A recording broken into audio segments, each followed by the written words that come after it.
We looked. We looked. Then we saw him step in on the mat. We looked and we saw him. The cat in the hat.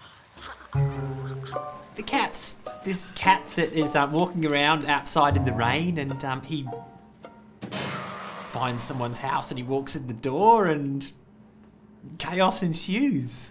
I know it is wet and the sun is not sunny, but we can have lots of good fun. That is funny. He's a bit of a showman. He's always got a couple of tricks in his bag.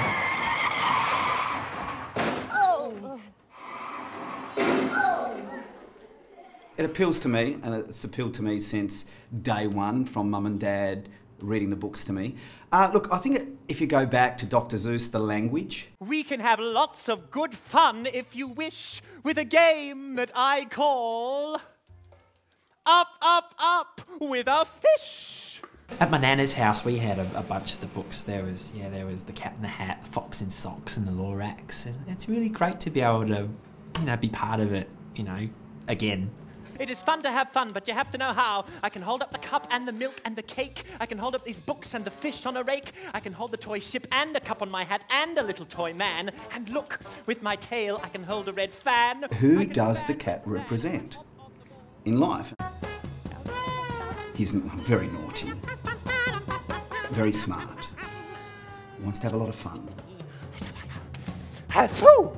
I think he represents, and I hear this a lot from parents, the grandparents.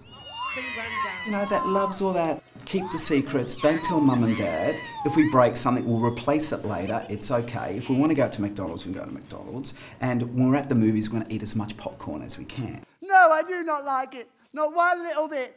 You should not be here when our mother is not. You get out of this house. The fish is the voice of reason in this show, and the cat consistently tries to convince the boy and the girl in the house to party and, with want and abandon. And the fish is, he's wary that the kid's mum's going to come back. He wants the house to be neat when the mum comes back. He doesn't want things to be a shamble. He's all for law and order.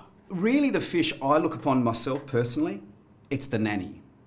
All right, Mum and Dad aren't there, you've got a duty to the kids having fun, and you've also got a duty to the parents. So the fish is almost the nanny for the children. Your mother will come and find this big mess, and this mess is so big, it's so deep, it's so tall, we cannot pick it all up. Oh, he's totally stressed.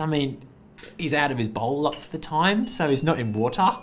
If you were a fish and not in water, I think, I'd be stressed out.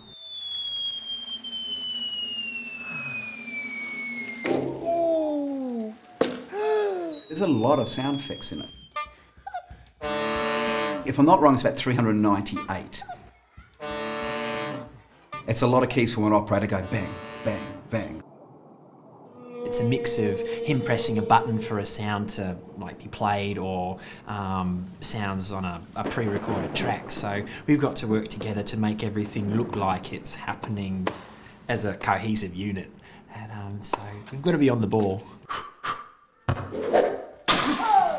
Very hard if you get lost and if you mess up a cue. There's a bit in the show where there's the fish bowls balanced on the umbrella, and there's some sound effects, some pit drum sound effects. So for that, for example, for me, I have to sort of raise the finger, but it's not the actual finger bit, it's the bit before.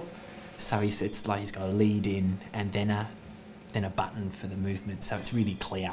So he's got time. I like the discipline of the fish, and I like the cheekiness of the cat. I love it. It's always fun to see someone do something that you wish you could do, but you're a bit sort of scared to. So it's great to see someone be naughty and push the envelope. Then he said, "That is that."